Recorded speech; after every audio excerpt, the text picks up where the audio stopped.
What a headshot! What a head! How's it, guys? This is Dayvy, FPL, and welcome back to the Fantasy Premier League video here on my channel. Now in this video, I'll be taking you through the current template team for those Game Week 1 drafts. So no, I'm not referring to my own FPL drafts. I know they might seem template to you, but I'll actually be going over the template options, the highest owned options in each of the positions. What you guys can then do in the comments down below is let me know how many of these players you guys own in your current draft, and that'll probably tell you how much of a template FPL manager you are. It's a very kind of simple video. I'll be going over the draft that contains the highest owned options. So if that's something you guys are interested in, sit back, relax, and let's get straight into it. Now before we get into the actual team, there's a few things I want to talk about. The first one is going to be I'm recording this on Wednesday evening. Unfortunately, because of work, I'm actually pre-recording these videos and releasing them in a few days' time. So I doubt the ownerships will change too much, but if they do, this is the reason why. And the second reason is on the right-hand side there. As you guys can see, money in the bank, 15.5 negative. So because I'll be going over all the options, you guys can't afford every single one of them. And therefore just keep that in mind before commenting down below that you can't afford this draft. Other than that though, we can head straight into the players, and I'll be going over the goalkeepers first, and the highest owned goalkeeper is actually Matt Turner. Now there's a big talking point about him because he's actually the third choice goalkeeper at the current moment, and therefore there's a slim chance that he actually features. Now there's a simple reason that he is so kind of highly owned. It's the fact that he's 4.0 million, but I wouldn't be surprised if he's 3.9 in a few game weeks time. So that's my first tip of this video, is don't pick Matt Turner as your sub goalkeeper. Even though he is quite cheap, there are other 4.0s that at least won't drop in price. So at 24% ownership, he is the highest owned goalkeeper as mentioned, but because he won't start, I've gone for Raya in the starting 11. So Raya comes in second with 22.5%, and as you guys can see, the goalkeepers don't really have a very high percentage. It's very split. So a lot of people are going for this kind of Arsenal coverage from the goalkeeper that's cheaper than someone like a Gabriel or a Saliba. And I mentioned in the pricing review video that his price is pretty strong for the amount of points he's probably going to get. Now there were a few other goalkeepers. I think Pickford comes in almost around the 20% mark. Another popular high scoring option, but there isn't really a template goalkeeper at the moment. Let's see what progresses through preseason. I mean, if the Crystal Palace goalkeeper or Forest goalkeeper does emerge as a nailed player, they might be quite attractive options. Now we're going to stick on this Arsenal side for our highest owned defender at the moment, and that's Saliba at 41%. So basically, if you guys don't have Arsenal coverage from a defensive point of view, you might want to get some just to be safe, as these ownership stats are pretty high. So yes, Saliba does come out trumps over someone like a Gabriel or a Ben White, and I can't really explain why he's the highest defender. I think maybe what's happened is people don't want to go for a Ben White at 6.5, then see Saliba scored more points than Gabriel and they just put him in the squad, but Gabriel does offer more attacking threat going forward. So I'm not saying that Saliba's a bad pick, you guys can go there. I probably would go for Gabriel if you want some Arsenal coverage though, but Arsenal proving quite popular in terms of the defense. Now second up is going to be Guardiola from Man City. I can understand this, had a great end to last season. He boosted me up the ranks with that very nice, I think he got 2 goals in 1 game week, and he comes in with 32.4%. Now I was on holiday in Croatia a few weeks ago and I was buying a Croatian kit. The guy next to me was buying a Guardiola Croatia kit because he said to his mates that Guardiola helped him secure 3rd in their FPL mini league. I doubt he's watching this channel because if he was, he probably would have finished 1st in his mini league, but just shows you how well Guardiola did towards the end of last season. So in terms of these two defenses, Man City and Arsenal definitely the best to kind of invest in. And if Guardiola was nailed, Pep almost plays him out of position, so therefore he's worth his 6.0 price tag. So for me it's a 50-50 between Guardiola and Gabriel at the moment. Let me know if you guys own both in your draft. Now the final defender surprisingly is actually Pedro Porro at just over 25%, and he looks like he's having a great preseason at the moment. Now like last season, you probably don't buy Pedro Porro for the clean sheets, you buy him for the attacking threat. And it seems like this season he might be even more attacking. Now Spurs do start off with 2 lovely fixtures, but then they do get a little bit hit or miss. I wish we could be a bit more secure with the clean sheets though.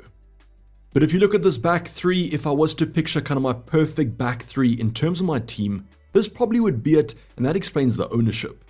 As mentioned, only slight change might be going for maybe a Ben White or Gabriel over Saliba, but he might be slightly more nailed than Gabriel to be honest.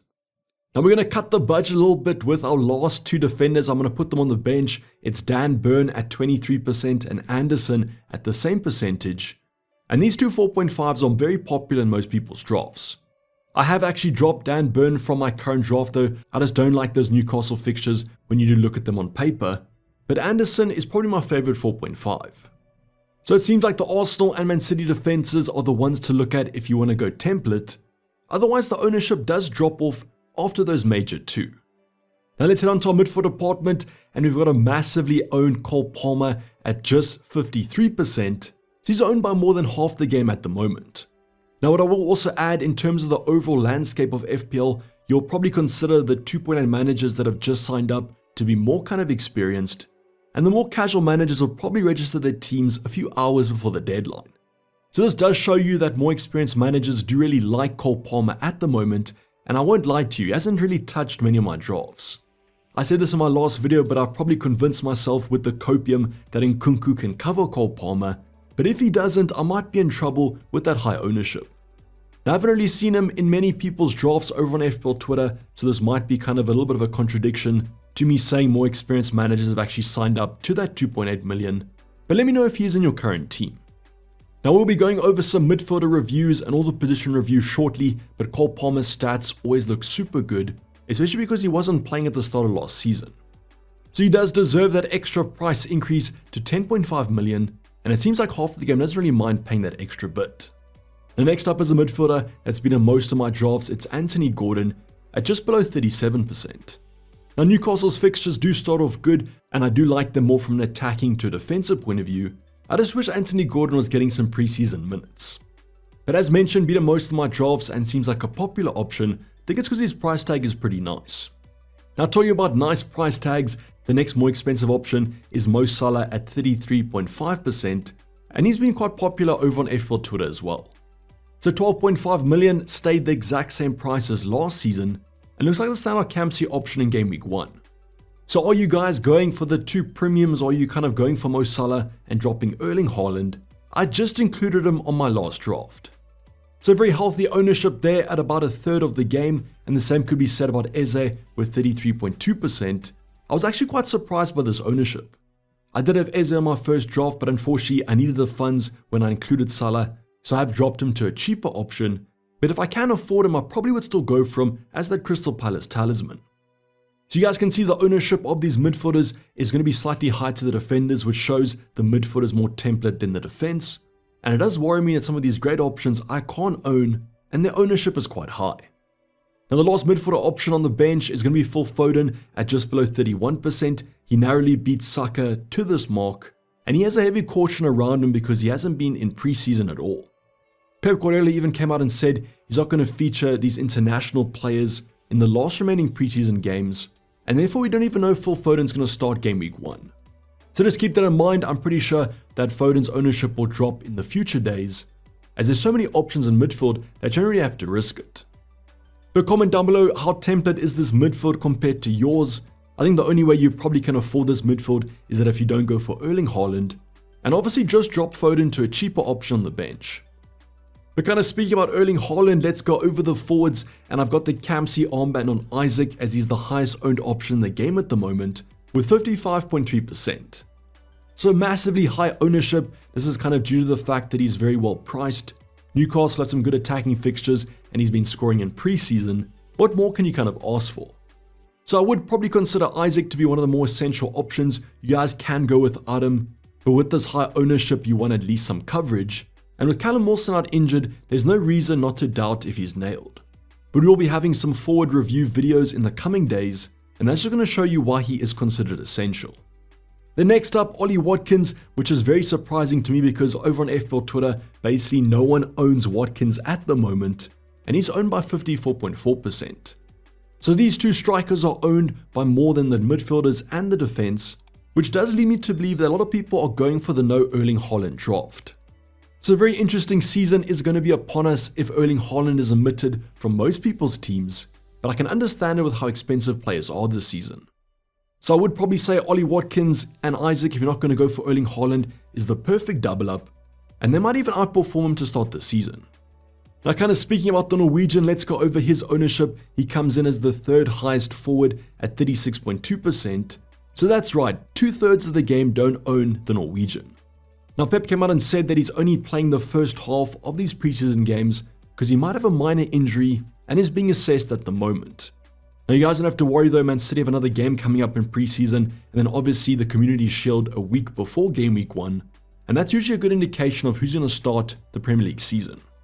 So if Erling Haaland is back to full fitness and is featuring in the Community Shield, I'm pretty sure this ownership will be a lot higher come game week 1's deadline, but at the moment it's template to go without him.